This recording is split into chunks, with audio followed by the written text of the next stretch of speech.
दोस्तों नमस्कार, कैसे हैं आप सभी। मैं मनदीप आपका सुकून एफएम चैनल पर हार्दिक स्वागत करता हूं। दोस्तों, अगर आप पहली बार आए हैं तो चैनल को सब्सक्राइब जरूर कर लीजिए। अगर आपको कहानी अच्छी लग रही है तो प्लीज़ एक लाइक जरूर करें और अपने दोस्तों तक इस कहानी को जरूर से जरूर शेयर करें। दोस्तों, आज हम सुनने जा रहे हैं सीक्रेट घर जमाई का एपिसोड नंबर 97वां। तो चलिए ज़्यादा देर न करते हुए शुरू करते हैं कहानी। सीक्रेट घर जमाई एपिसोड नंबर 97 में समर ने रोड के किनारे उस विला में पहुंचकर ईगल किंग और ईगल किंग के क्लोन को मार दिया था। यह देखकर हेल किंग एक बार तो हैरान हो गया था कि समर ने इतना घायल होने के बावजूद भी दोनों ईगल किंग को मार चुका था। लेकिन अब असली हेल किंग बचा हुआ था। हेल किंग को समर अभी भी अपने उसी ओरे के साथ मारना चाहता था। वहीं मरने के बाद ईगल किंग की आंखें खुली की खुली रह गई थी। उसकी मौत बेकार थी। वो अपने क्लोन को इंडिया में सिर्फ समर को मारने के लिए लेकर आया था, लेकिन आखिरकार वो खुद ही मारा गया था। अब चूंकि समर ने दोनों ईगल किंगों को मार डाला था, वो फिर से जिंदा नहीं हो सकता था।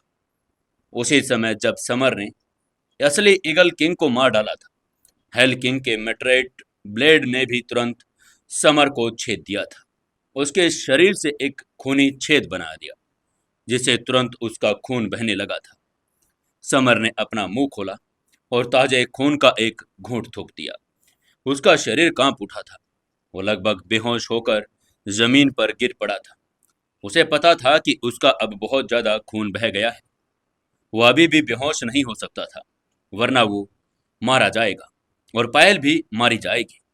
उसे अपनी मौत की ज्यादा परवाह नहीं थी, लेकिन अगर हेल किंग का पायल पर पूरा नियंत्रण न होता तो वो किसी भी की और परवाह कभी नहीं करता। समर ने अपने दिमाग को जगाए रखने की कोशिश की और अपने जीभ का अगला हिस्सा काट लिया, जिसके उसके शरीर में एक झुरझुरी सी दौड़ गई। वो अचानक हेल किंग की तरफ बढ़ा, लेकिन बहुत ज्यादा खून बह जाने के कारण उसकी स्पीड अब कम हो गई थी। हेल किंग ने उसके हमले को आसानी से टाल दिया। हेल किंग ने ठंडी हंसी के साथ कहा, समर, तुम बुरी तरह से घायल हो गए हो। तुम्हारी स्पीड भी कम हो गई है, इसलिए आज तुम्हारे मरने का दिन है। आज तुम मरे जाओगे। उसकी आंखें खुशी से भर गई थी।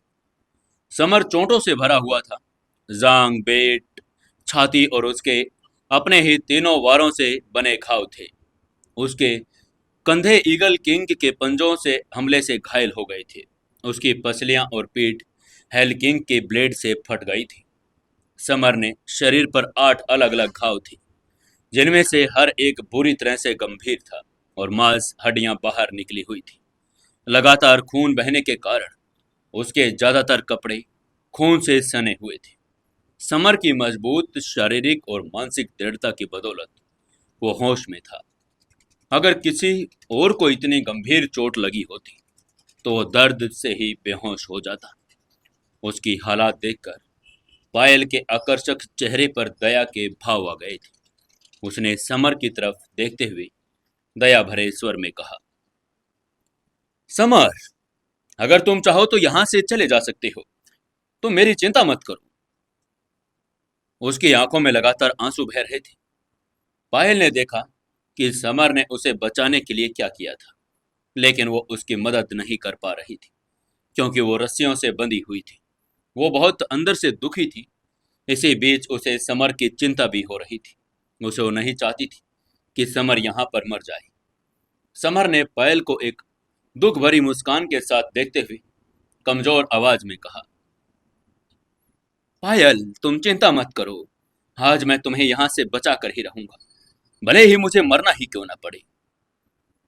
तभी हेल किंग ने समर की तरफ देखते हुए व्यंग्यात्मक स्वर में कहा, कितना प्रभावशाली लवली कपल है ये, लेकिन ये शर्मनाक है कि तुम लोग अब मरने वाले हो।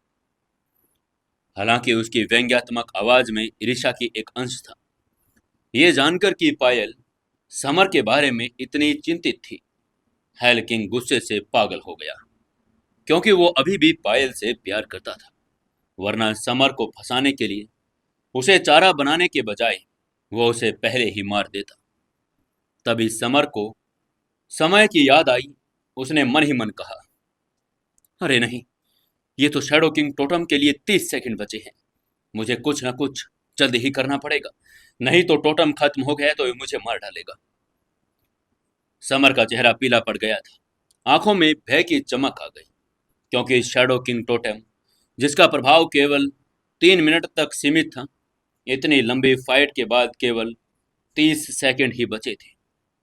समर ईगल किंग को मारकर हेल किंग से लड़ने में इसलिए कामयाब हो पाया क्योंकि उसके पास शैडो किंग टोटम की ब्लड लाइन पावर थी। ब्लड लाइन पावर खत्म होते ही वो बहुत कमजोर हो जाता, जिसकी वजह से हेल किंग तो दूर, एक आम इंसान भी उसे आसानी से मार सकता था। समर को 30 सेकंड के अंदर हेल किंग को मारना था। उसकी आंखों में क्रूरता की झलक आ गई थी। समर एकदम से गुर्राया, अपनी पूरी ताकत से फट पड़ा और हेल किंग की तरफ एकदम से दौड़ा, इस उम्मीद से कि उसे कम से कम समय में वो मार देगा। हेल किंग के हाथ में पकड़ा लंबा ब्लेड अचानक फट गया। समर के किलिंग खंजर से वो टकरा गया। तभी बूम की तेज आवाज के साथ दोनों एक एक कदम पीछे हट गए। उनमें से कोई भी नहीं जीता। हालांकि समर के पास शैडो किंग टोटम था, लेकिन वो बुरी तरह से अंदर से घायल हो गया था। वो उसकी आधी पावर इस्तेमाल कर पा रहा था, और हेल किंग भी कोई साधारण इंसान तो था नहीं। वो निश्चित रूप से समर से डरता नहीं था, क्योंकि उसने अपने मास्टर घोस्ट किंग से बहुत कुछ सीख लिया था। उसके पास अब मेट्राइट की ब्लेड भी थी।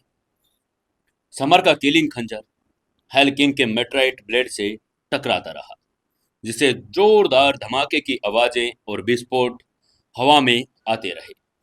समर हेल किंग को मारना चाहता था, और हेल किंग भी समर को खत्म करना चाहता था। दोनों ने जानलेवा और बेशर्मी से व्यवहार किया। हथियार बार बार एक दूसरे से टकराते और प्रचंड शक्ति से फट पड़ते। दोनों लिविंग रूम में लड़ते रहे, जिससे कठोर ग्रेनाइट का फर्श टूट गया था। पैरों के निशान से उसमें कई छेद हो गए थे। मेज, कुर्सियां, स्टूल जैसे फर्नीचर सब एक ही पल में दोनों लोगों के धमाकों से चकनाचूर हो चुके थे। यह मानव की शरीर की सीमा के बिल्कुल परे था। समर की आंखों में क्षोभ की एक लकीर उभर आई। उसने मन ही मन में कहा, अरे अरे, शैडो किंग टोटम के लिए केवल 10 सेकंड बचे हैं। तभी समर के दिमाग में यह विचार आया कि केवल एक साथ नष्ट होने से ही हेल किंग का सफाया किया जा सकता है। चूंकि उसने लड़ने का फैसला कर लिया था, इसलिए समर भी बिना किसी हिचकिचाहट के हेल किंग के लंबे ब्लेड के प्रहार की परवाह किए बिना हेल किंग की तरफ दौड़ पड़ा था। वहीं समर को खुद की तरफ आता देखकर हेल किंग अचानक खुश हो गया था कि उसका विरोधी ब्लेड की दिशा में ही वो आ रहा है। हेल किंग गुस्से में चिल्लाया, समर, मरने के लिए तैयार हो जाओ समर। और उसने समर की छाती पर वार किया, जो उसकी पीठ में घुस गया। समर ने फिर से घायल होकर मुंह से खून थूका। हालांकि उसके शरीर में से एक लंबा ब्लेड घुस गया था, जो लगभग उसके दिल को चीरता हुआ जा रहा था। फिर भी वो अपने शरीर को थोड़ा सा हिलाने में कामयाब रहा, और उस नाजुक पल में ब्लेड दिल के साथ साथ शरीर को भी चीरता हुआ निकल गया। लेकिन समर फिर भी मुस्कुरा रहा था। ये देखकर कि समर अभी भी मुस्कुरा रहा है, हेल किंग ने मुंह बनाया और ठंडी आवाज में उससे कहा, तुम किस बात पर हंस रहे हो? तुम्हारा शरीर छेद गया है और तुम अब मरने वाले हो। फिर भी तुम्हें घमंड किस बात का है समर? उसे लग रहा था कि वो उसका मजाक उड़ा रहा है। जाहिर था कि वो जीत गया था, क्योंकि उसका ब्लेड समर के शरीर के अंदर घुस चुका था। वो आदमी फिर भी मुस्कुरा रहा था, लेकिन क्या वो उस पर हंस पड़ रहा था? समर ने हेल किंग पर व्यंग्य करते हुए कहा, मैं तुम पर हंस रहा हूं क्योंकि तुम मेरे इतने करीब होकर भी मूर्ख बन गए हो। उसकी बात सुनकर हेल किंग के चेहरे के भाव बदल गए। उसने धीरे से कहा, अरे अरे नहीं नहीं, ये तो मुझसे गड़बड़ हो गई। मैंने उसे अपने इतने पास कैसे बुला लिया? ये तो मैंने क्या कर दिया? उस समय हेल किंग को यह एहसास हो गया था। हालांकि उसने अपने ब्लेड को समर के शरीर में घोंप दिया था। वो इतना करीब खड़ा था कि उनके बीच केवल 20 सेंटीमीटर की दूरी थी। हेल किंग का खून खोल उठा। खतरनाक किलिंग इंटेंट का आवाज होते ही उसे पीछे हटने की कोशिश की, लेकिन अब बहुत देर हो चुकी थी। उसने अपनी आखिरी ताकत से समर ने अपने खंजर से हेल किंग के दिल पर गरजते हुए वार कर दिया। अगर वो ऐसा करने में कामयाब हो जाता तो हेल किंग निश्चित रूप से मारा जाता। लेकिन उस नाजुक पल में हेल किंग और जोर से गुर्राया। उसने अपनी पूरी ताकत लगा दी। आखिरकार कुछ मिलीमीटर बाईं तरफ वो खिसक गया, जिससे उसकी जान बच गई थी। समर का खंजर हेल किंग के दिल में तो नहीं घुसा, लेकिन उसकी छाती में धंस गया था। हेल किंग के मुंह से खून निकलने लगा और तेजी से पीछे हटते हुए उसने समर के किलिंग खंजर को अपनी छाती में दबा लिया, जो अत्यंत दयनीय लग रहा था। उनके आसपास मौजूद घोस्ट किंग की टीम के चेहरे पर हैरानी के भाव थे, क्योंकि उन्हें लग रहा था कि आज हेल किंग की जीत तय है। उन्हें उम्मीद नहीं थी कि समर उस महत्वपूर्ण क्षण में पलटवार करेगा और हेल किंग को लगातार मार ही डालेगा। इस समय समर और हेल किंग दोनों ही दुखी लग रही थी। एक लंबी तलवार समर के शरीर में घुसकर उसे भेद रही थी, जबकि हेल किंग को भी एक खंजर से चोट पहुंच चुकी थी। अफसोस की बात यह थी कि शैडो किंग टोटम की शक्ति अब गायब हो चुकी थी। समर का चेहरा कमजोरी से एकदम पीला पड़ गया। अचानक उसके शरीर में बिल्कुल ऊर्जा खत्म हो चुकी थी। उसका शरीर लगभग लड़खड़ा गया था, मानो वो जमीन पर गिर पड़ेगा। वो अब पूरी तरह से अपनी इच्छा शक्ति पर निर्भर होकर अपने शरीर को संभाल रहा था।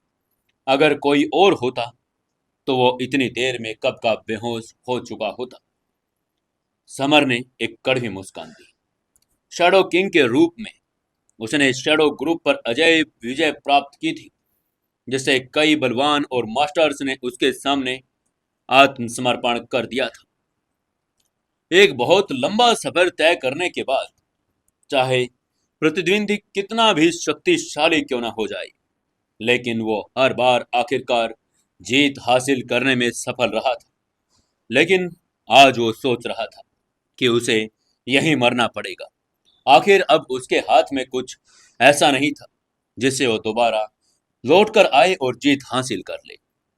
असल में अगर समर ने पायल को बचाने के लिए पहले खुद को 3 बार चाकू अगर नहीं मारा होता, तो वो इतनी बुरी तरह से घायल कभी नहीं होता, या मौत के कगार पर तो कभी भी नहीं होता।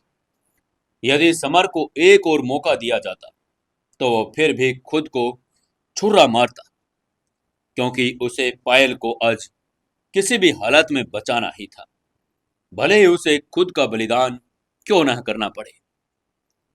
हेल किंग ने एक बार समर की फिर से जांच की, इसलिए वो जानता था कि उसके शैडो किंग टोटम में एक सीमा होती है। अब जाहिर है समर की शक्ति गायब बिल्कुल हो चुकी थी। उसके साइड इफेक्ट्स अब सामने दिखने शुरू भी हो चुके थे। हेल किंग ने एक क्रूर मुस्कान दी और आगे बढ़ते हुए कहा, समर, अब तो तुम्हारे पास कोई ताकत भी नहीं है। मैं आज तुम्हारा सिर धड़ से अलग कर दूंगा। अब देखता हूं आखिर तुम्हें कौन बचाता है। लेकिन कुछ कदम चलने के बाद आखिरकार हेल किंग फिर से रुक गया। उसकी छाती में तेज दर्द एकदम से महसूस हुआ। किलिंग खंजर उसकी छाती में अब चुभना शुरू हो चुका था। उसने एक काली ऊर्जा निकलनी शुरू हो चुकी थी, जो उसके शरीर के लिए बिल्कुल हानिकारक थी। हेल किंग के चेहरे के भाव पूरी तरह से बदल चुके थे। उसमें अब हिलने डुलने की भी हिम्मत नहीं थी। उसने अपने शरीर की सारी ऊर्जा एकदम से इकट्ठा करना शुरू कर दिया, ताकि भीतर के केलिंग खंजर से आ रही अजीबो गरीब काली ऊर्जा का वो प्रतिरोध कर सके। लेकिन वह ऐसा कामयाब नहीं कर रहा था। उसने ऐसा इसलिए किया क्योंकि उसे अब यह लग रहा था कि यह लड़ाई शुरू करने का सही समय बिल्कुल भी नहीं था, वरना खंजर से निकलने वाली ऊर्जा उसे मार डालेगी। वह अजीब ऊर्जा मेटराइट के साथ एक काली शक्ति थी। ये देखकर कि हेल किंग खून से लथपथ मुंह के साथ स्थिर खड़ा है, घोष टू खड़ा हुआ और पूछा, बॉस, बॉस आपको क्या हुआ है? Boss, boss. तभी हेल किंग ने एक क्रूर मुस्कान के साथ घोष टू से कहा, किलिंग खंजर मेट्राइट में काली ऊर्जा है, इसलिए मैं खंजर नहीं निकाल सकता। क्योंकि अभी मैं लड़ने में अब असमर्थ हूं, इसलिए तुम लोगों को अब समर को मारना पड़ेगा। घोष टू, जाओ और समर को अभी के अभी खत्म कर दो। वो समर को नहीं मार पाया, लेकिन उसके आदमी उसके लिए ये कर सकते थे, और यही टीम वर्क की ताकत थी। इस समय हेल किंग खुद को खुशकिस्मत समझ रहा था। वो इतना होशियार था कि घोस्ट किंग टीम को अपने साथ लेकर आया था, वरना वो आज समर को बिल्कुल भी हाथ नहीं मार सकता था। घोस्ट टू ने सिर हिलाते हुए कहा, जी, जी बॉस, मैं अभी समर को मारने जा रहा हूं, आप चिंता न करें बॉस। और वो समर की तरफ चल दिया। इस समय कोई भी ये देख सकता था कि समर पहले से ही बिना किसी ताकत की अब एक लाश की तरह बन चुका था, और एक साधारण व्यक्ति भी उसे अब खत्म कर सकता था। शैडो ग्रुप पर विजय प्राप्त करने वाली पीढ़ी के शैडो किंग के रूप में समर को सिर्फ एक लड़की को बचाने के लिए इतना दुखद अंत सहना पड़ा। इसने घोष टू को सोचने और आह भरने पर मजबूर भी कर दिया था। हालांकि वो समर के हौसले की कद्र करता था, फिर भी उसे उसे मारना पड़ा, क्योंकि यह आदमी न सिर्फ घोस्ट 5 को मारने वाला था, बल्कि उसने उसके बॉस को भी नुकसान पहुंचाया था, और वो उसके बॉस का दुश्मन था। तभी पायल एकदम अचानक से सोफे पर उठी और समर की तरफ दौड़ पड़ी। हालांकि वो अभी भी रस्सियों से बंधी हुई थी, फिर भी वो समर की ढाल बनकर उसके सामने जाकर खड़ी हो गई थी। उसके रास्ते में आते हुए उसने कहा, उसे मारने के लिए पहले तुम्हें मुझे मारना होगा। मैं ऐसे समर को मरते हुए नहीं देख सकती। पायल का आकर्षक चेहरा पीला पड़ चुका था, लेकिन अब उसमें कोई डर नहीं था। वो जानती थी कि समर की ऐसी हालत सिर्फ इसलिए हुई क्योंकि वो उसे बहुत बचाना चाहता था, वरना अंडरवर्ल्ड में नंबर 1 शैडो किंग को कोई कैसे मार सकता था। तभी घोस्ट टू ने एक क्रूर मुस्कान के साथ कहा, चूंकि अब तुम भी मरना चाहती हो, तो मैं पहले ये तुम्हारी इच्छा पूरी कर देता हूं। समर को तो मैं बाद में भी मार दूंगा। ये कहते हुए उसने एक खंजर उठाया और पायल को मारने के लिए तैयार हो गया। लेकिन जैसे ही वो पायल को खंजर मारने वाला था, पीछे से हेल किंग ने जोर से आवाज में कहा, नहीं घोष्टू, अभी के अभी रुक जाओ। घोष्टू ने आंखों में संदेह की झलक भरते हुए पूछा, बॉस, बॉस आप मुझे रोक क्यों रहे हैं? अगर उसे नहीं मारेंगे तो समर को कैसे मारेंगे? तभी हेल किंग ने पायल को अपनी आंखों में जटिल और यहां तक कि अविचल भावना के साथ देखा। फिर ठंडे स्वर में कहा, मैंने तुम लोगों से पहले ही कहा था, इस लड़की को नहीं मारना है। मैं चाहता हूं कि वह समर को अपने सामने मरते हुए देखे, फिर मैं उसे धीरे धीरे करके यातना दूंगा। अगर उसको हमने ऐसे ही मार दिया तो ये तो उसके लिए बहुत छोटी सजा होगी। इसे नहीं मार सकते। इसके सामने समर को मरता हुआ इसको दिखाना मुझे, ये मेरी इच्छा है। घोस्टो ने सिर हिलाया। वो निश्चित रूप से जानता था कि उसका बॉस पायल से बहुत नफरत करता है। इसलिए उसने उसके सिर के पीछे बेरहमी से थप्पड़ मारा और उसे बेहोश कर दिया था। पायल को बेहोश करने के बाद घोस्ट 2 ने उसे सोफे पर लिटा दिया। घोस्ट 3 और घोस्ट 4 को उसकी रखवाली करने के लिए कहा। फिर वो हाथ में खंजर लेकर समर के पास पहुंच गया था। समर के पास जाते ही घोस्ट 2 क्रूरता से मुस्कुराते हुए बोला, शैडो किंग डियर, तुम्हें सबसे ताकतवर आदमी और किंग माना जाता है। मुझे उम्मीद नहीं थी कि तुम में अब जरा भी ताकत नहीं रही। तुम तो बिल्कुल कमजोर हो डियर। उसके शब्दों में एक व्यंग का अंश था। Shadow king level triple S के एक फाइटर के रूप में किंगों के बीच का लीडर था, जो न केवल सभी के लिए नाइट मेयर था, बल्कि वो टारगेट भी था जिसे हर कोई मारना चाहता था। ये सोचकर कि अंडरवर्ल्ड पर विजय पाने वाला शैडो किंग खुद ही अपने आप मारा जाएगा, ये देखकर घोस्ट 2 बहुत ज्यादा एक्साइटेड हो चुका था। लेकिन उसके हाथ कांप रहे थे। अगर घोस्ट 2 शैडो किंग को मार देगा तो उसका नाम पूरी दुनिया में फैल जाएगा। लोग उसकी वाहवाही करेंगे कि घोस्ट 2 ने सबसे बड़े किंग शैडो किंग को मारा है। तभी समर ने मुश्किल से अपनी आंखें खोली, एकदम से भारी सी सांस ली और ठंडे स्वर में कहा, अगर मुझे चोट न लगी होती तो मैं तुम्हें आसानी से एक थप्पड़ में मारकर नर्क भेज सकता था। तुम आखिरकार हो किस खेत की मूली। समर के शब्दों को सुनकर घोस्ट 2 और भी ज्यादा गुस्से से भर गया।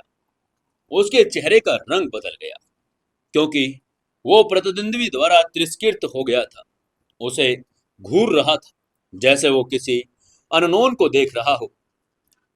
घोस्ट 2 ने एक क्रूर मुस्कान के साथ फिर कहा, शैडो किंग, अब जब तुम मौत के इतने करीब हो तो तुम इतना कठोर व्यवहार कैसे कर सकते हो। आज मैं तुम्हारा सिर काट दूंगा। तुम्हें अपने आप पर इतना गुरूर करने की कोई जरूरत नहीं है। ये कहते हुए उसने अपना खंजर फिर से लहराया और समर की गर्दन काटने के लिए वो आगे बढ़ गया। हालांकि तेज खंजर का सामना करते हुए समर बिना पलक झपकाए स्थिर हो गया था, मानो खंजर का अस्तित्व ही ना हो। उसका खंजर समर की गर्दन में सिर्फ 1 सेंटीमीटर की दूरी पर था, लेकिन तभी उसका खंजर एक हल्की सी आवाज करते हुए जमीन पर गिर पड़ा। टूटे हुए खंजर को देखकर घोस्ट 2 को यकीन करना मुश्किल हो रहा था कि उसका खंजर आखिरकार टूट कैसे गया था, क्योंकि उसे यकीन था कि समर में जरा सी भी ताकत नहीं बची थी। लेकिन उसका खंजर आखिर कैसे टूटा, समर ने तो कुछ किया भी नहीं था। घोस्ट 2 ने खंजर की दरारों को देखा, पाया कि वहां गोली के आकार का एक अतिरिक्त गोल छेद बना हुआ था। तभी एक और गोली मौत के देवता की तरह हवा को चीरते हुए घोस्ट 2 की तरफ पहुंच गई थी। गोली इतनी तेज थी कि घोस्ट 2 डर गया और उसने जल्दी से बचने की कोशिश की। लगभग घोस्ट 2 के सिर के गोली लगने ही वाली थी। खुशकिस्मती से वो तेज तो था और वो नाजुक मौके से बच निकला था। अचानक दूर से एक आवाज आई, बॉस, शैडो ग्रुप का डेथ गोड ड्यूटी पर रिपोर्ट कर रहा है।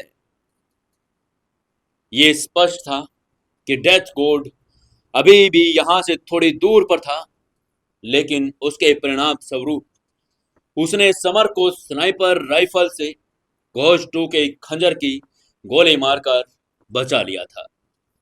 घोस्ट 2 का चेहरा एकदम से पीला पड़ चुका था।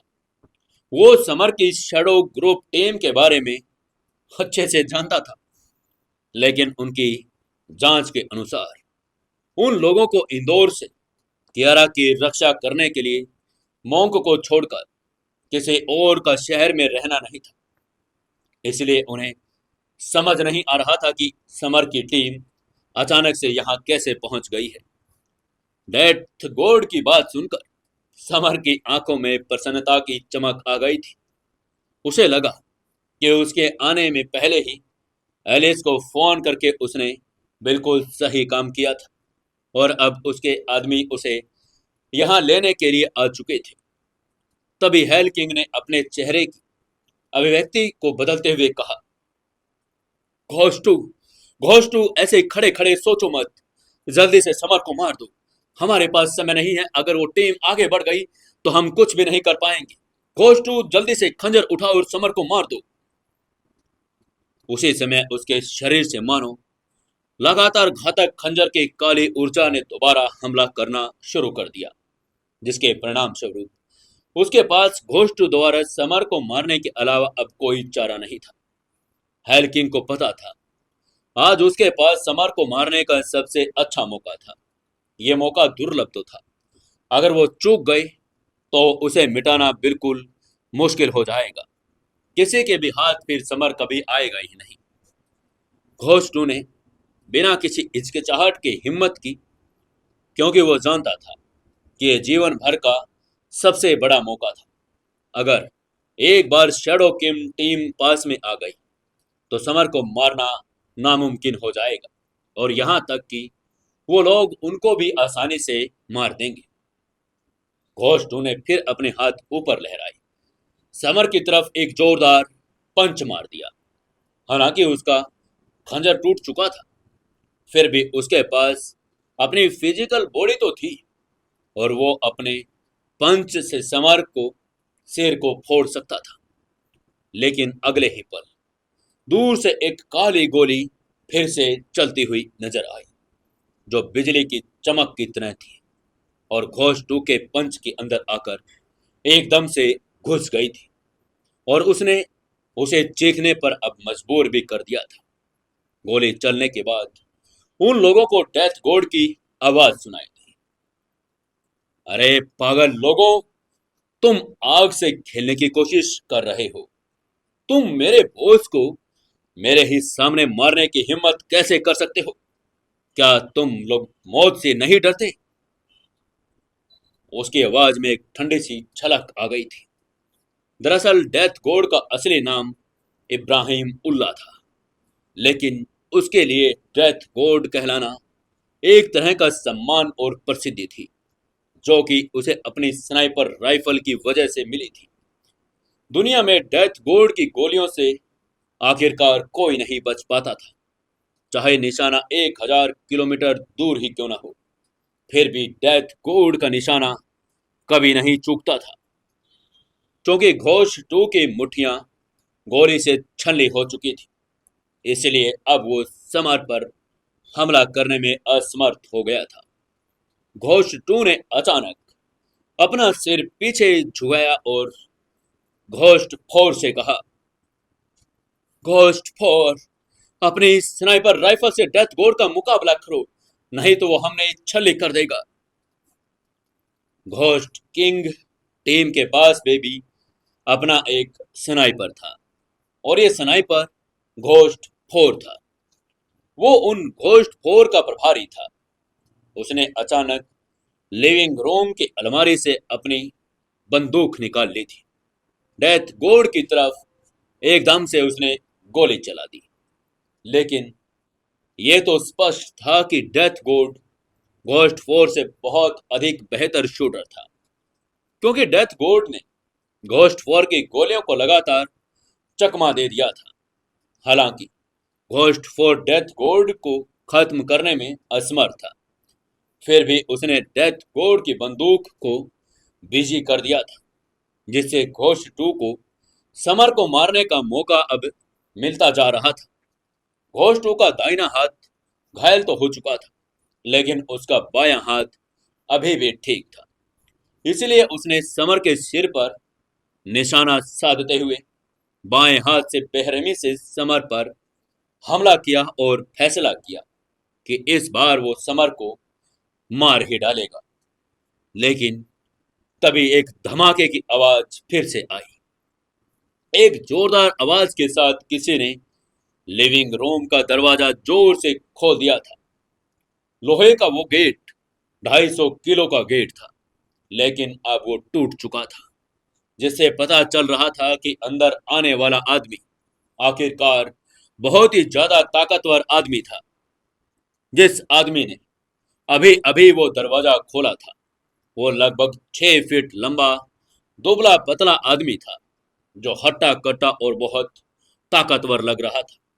ये कोई और नहीं बल्कि शैडो ग्रुप टीम का बोल्ड मैन क्रिश था।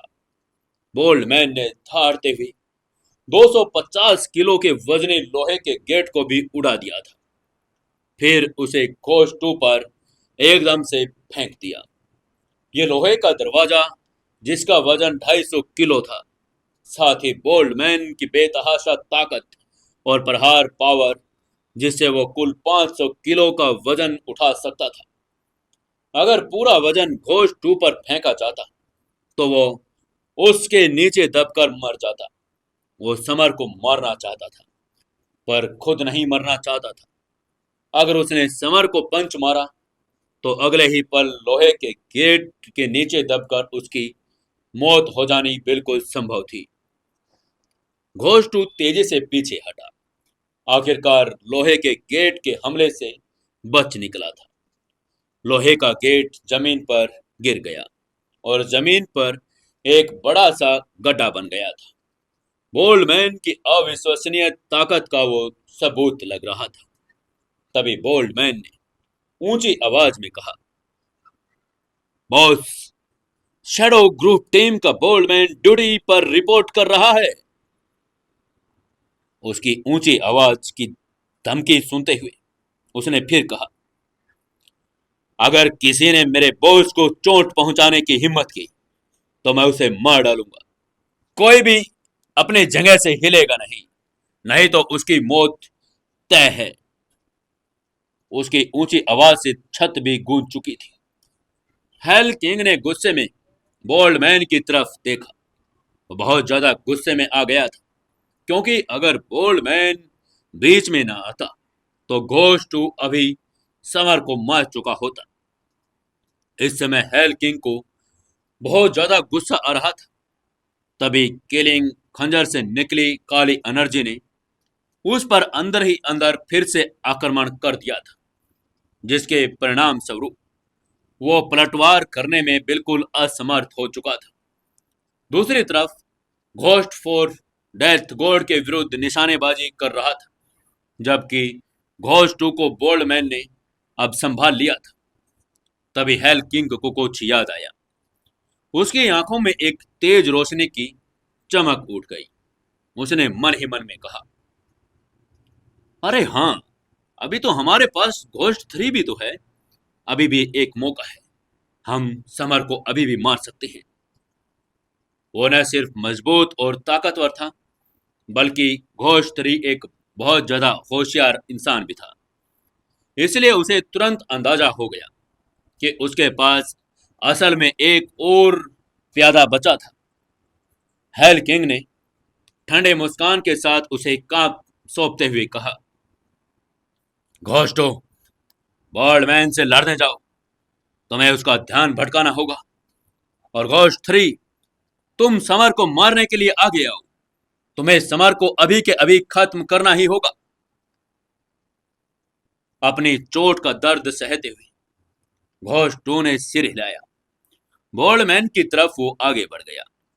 वो घायल तो हो चुका था, इसलिए वो अकेले बोल्डमैन को हरगिज भी नहीं हिरा सकता था।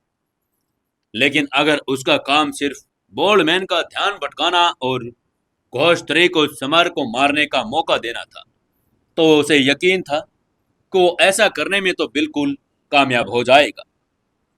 तभी बोल्डमैन दहाड़ा और अचानक जानवर की तरह से अपनी पूरी ताकत लगाकर घोस्ट 2 की तरफ झपट पड़ा।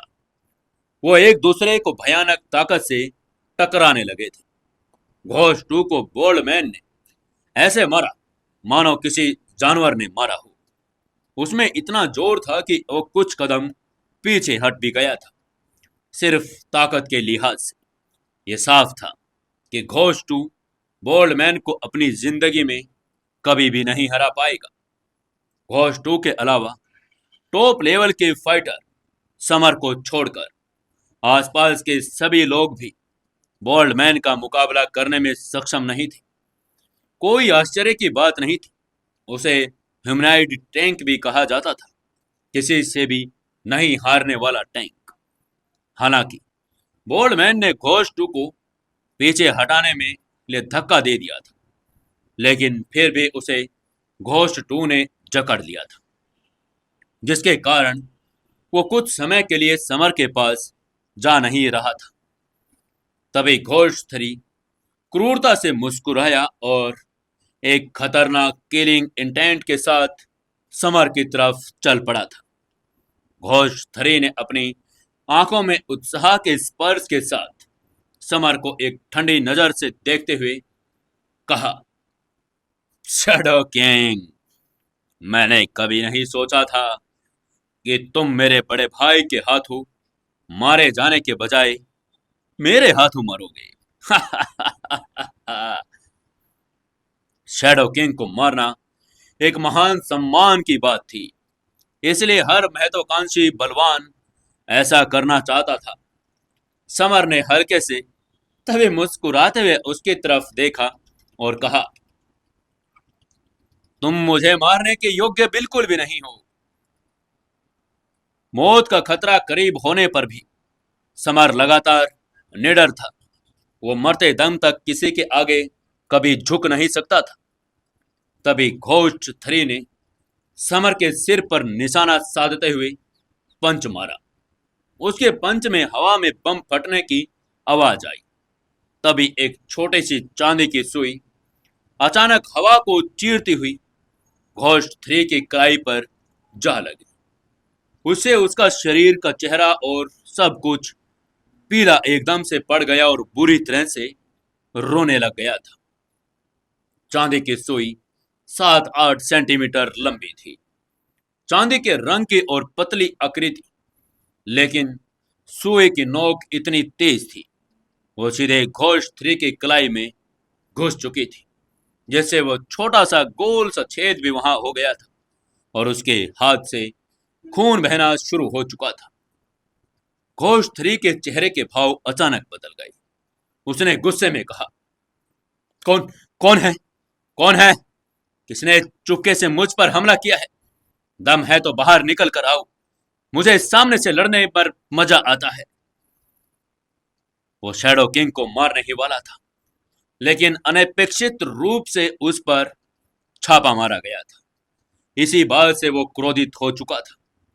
घोष 3 ने शैतान जैसी क्रूर नजर के साथ कहा, कौन है? कौन छिपा है वहां? क्योंकि तुमने मुझ पर हमला करने की हिम्मत की। अगर हिम्मत है तो बाहर आ जाओ, मुझसे सामने आकर लड़ो। आखिरकार हो कौन तू? उसके चेहरे पर लगा मुखौटा गुस्से से कांप रहा था, जो मानो अभी भी गिरने ही वाला था। तभी एक गोरी आकर्षक सी सुंदर लड़की खिड़की से कूदकर अंदर आ गई। उसने भी ऊंची आवाज में कहा, शैडो ग्रुप टीम की एलिस ड्यूटी पर रिपोर्ट कर रही है। घोष 3 को नजरअंदाज करते हुए वो चिंतित नजरों के साथ जल्दी से समर की तरफ दौड़ गई।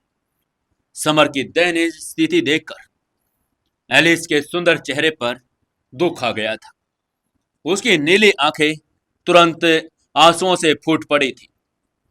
एलिस को आता हुआ देखकर समर ने सिर हिलाकर इशारा किया कि वो बिल्कुल ठीक है।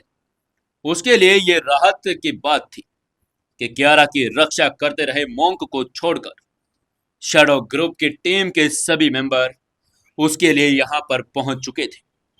न तो समर न ही हेल किंग फाइट शुरू कर पाए थे। इसके बजाय उन्हें अपनी अपनी अब टीम पर निर्भर रहना पड़ रहा था। विजेता उस टीम का हेड होने वाला था जो टीम जीत हासिल करने वाली थी। इसलिए यह न केवल एक अब व्यक्तिगत फाइट थी, बल्कि अब यह टीम की फाइट बन चुकी थी।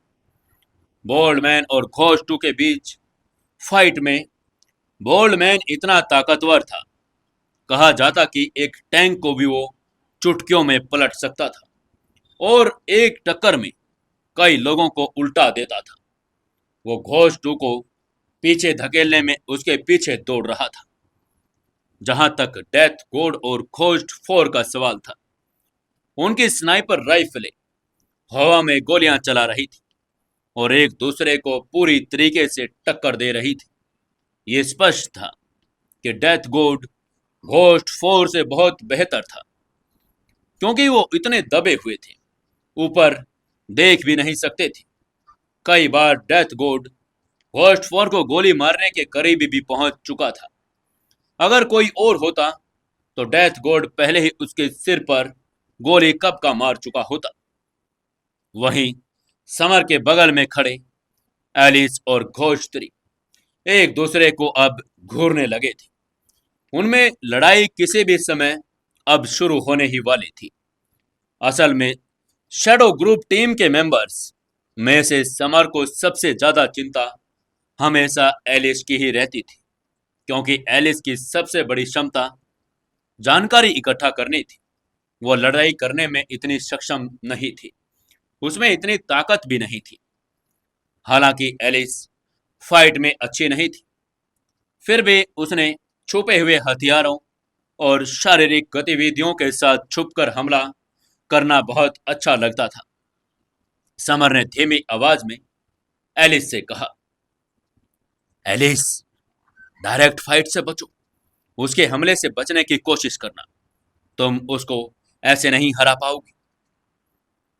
एलिस ने तभी सिर हिलाया, क्योंकि वो भी जानती थी कि वो लड़ाई में इतनी अच्छी नहीं है और वो घोस्ट 3 को इसलिए चोट पहुंचा पाई थी क्योंकि विरोधी ने उसे नोटिस नहीं किया था और उसने चुपके से उस पर हमला कर दिया था। घोस्ट 3 ने अचानक गुस्से में अपने दाहिने पैर को उठाते हुए कहा, तुमने तुमने मुझ पर चुपके से सुई से हमला करने की हिम्मत कैसे की? अब तुम्हें मुझसे कोई नहीं बचा सकता। आखिर मैं भी देखता हूं तुम कितनी देर तक बच सकती हो। ये कहते हुए उसने एलिस पर बेरहमी से हमला करना शुरू कर दिया। इस हमले का बल इतना शक्तिशाली था कि एकदम से हवा भी फट गई थी। हवा में निशान रह गए थे। घोस्ट किंग टीम के सभी मेंबर ट्रिपल एस के फाइटर थे, घोस्ट 3 भी, लेकिन एलिस सिर्फ डबल एस की फाइटर थी। जाहिर है उसका लेवल कम था, इसलिए वो सीधे फाइट में घोस्ट 3 को हरा नहीं पाएगी। तभी एलिस जमीन पर दृढ़ता से पैर रखते हुए आगे बढ़ गई। फिर उसने धीरे से बाईं तरफ कदम बढ़ाया, जिसके परिणाम स्वरूप वो घोस्ट 3 के प्रहार से एकदम से बच गई थी। घोस्ट 3 एलिस को मारने में नाकाम रहा। इसके बजाय उसने पीछे की तरफ एक कुर्सी पर जोर से किक मारी, जिससे कुर्सी टूट गई और दो टुकड़ों में बंट गई थी। सिर्फ ताकत के मामले में यह साफ था कि एलिस घोस्ट 3 को कभी नहीं हरा पाएगी, लेकिन शारीरिक स्पीड के मामले में एलिस ने जाहिर तौर पर बहुत अच्छा प्रदर्शन किया था, क्योंकि उसने यह स्पीड तकनीक समर से सीखी थी। एलिस को अपने पूरे बल के साथ उसने वार से बचते हुआ देखकर घोस्ट थ्रू उस पर और भी ज्यादा एकदम गुस्सा हो गया था, जिसने चुपके से उस पर हमला किया था। हालांकि नीली आंखों वाली गोरी विदेशी लड़की वास्तव में सुंदर बहुत थी। गुस्से में घोस्ट 3 ने अपनी पूरी ताकत से एलिस पर लगातार वार किया, जबकि एलिस हारने से बचने के लिए लगातार छटपटाती रही। आखिरकार एलिस एक लड़की थी, वो अपने विरोधी से बहुत कमजोर थी। उससे भी बुरी बात यह थी कि उसे लगातार चकमा देना पड़ रहा था। नतीजन उसकी ताकत जल्द ही खत्म होने वाली थी।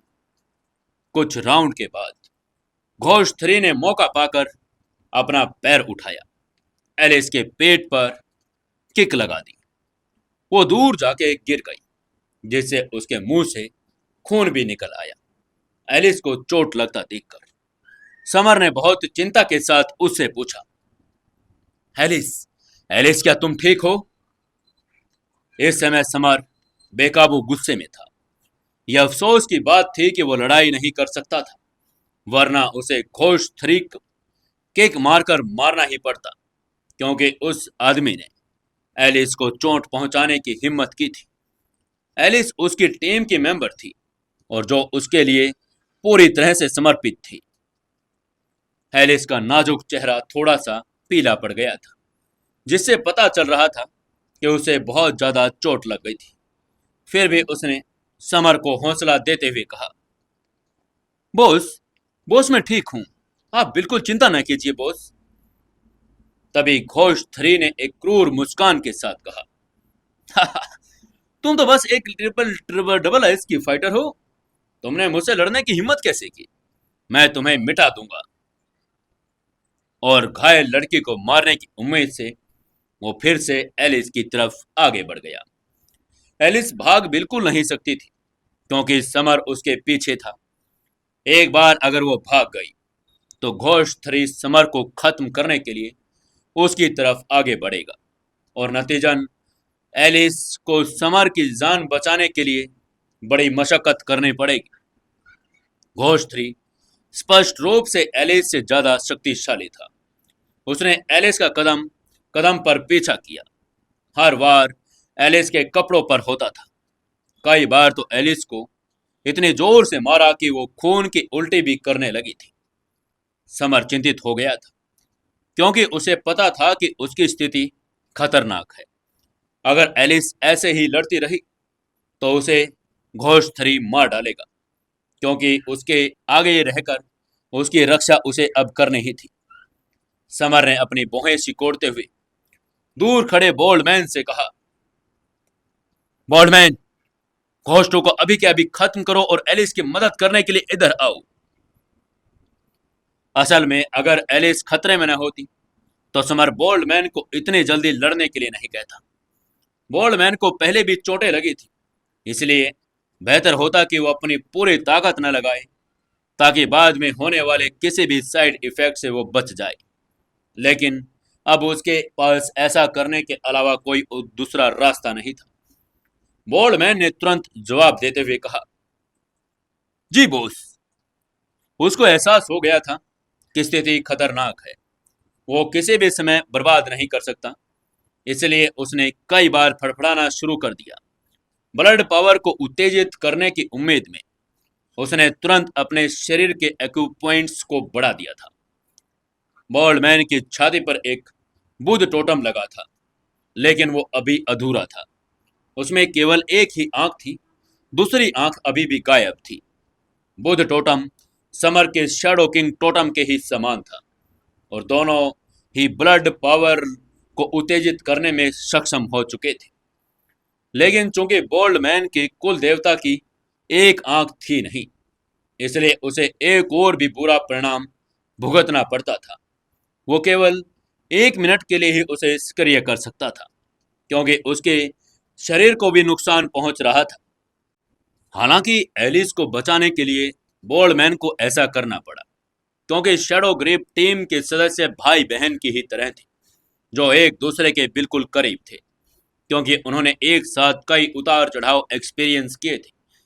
उसने शाओलिन मंदिर के मठाधीश से सीखा था।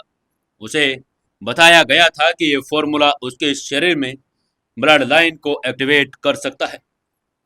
बोल्डमैन के शरीर के सुनहरे रंग की एक अजीब सी चमक निकल रही थी, साथ ही अद्भुत रंग था। उसके शरीर में से एक जादुई परिवर्तन एकदम से होना शुरू हो चुका था। मोह से गंभीर दिखाई वो देने लगा था। उसकी शक्ति पहले से अब 2 गुनी हो चुकी थी। बोल्डमैन धीमी आवाज में चिल्लाया।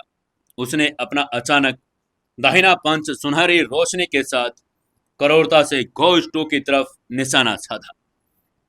पंच पड़ते ही एक तेज धमाके के साथ घोष 2 की कई हड्डियां टूट गई। उसके अंदर की सफेद हड्डियां लगभग बाहर आ चुकी थी उसके एक ही पंच से घोष 2 एक दर्जन कदम पीछे हट चुका था। घोष 2 ने बोल्डमैन की ताकत को कम करके आंक लिया था। उसे यह भी उम्मीद नहीं थी कि बोल्डमैन भी ब्लड लाइन को एक्टिवेट करने के बाद इतना भयानक ताकतवर बन जाएगा, मानो कोई गाड़ी उसके ऊपर तेजी से दौड़ रही हो। शुक्र है कि वो बहुत ताकतवर था।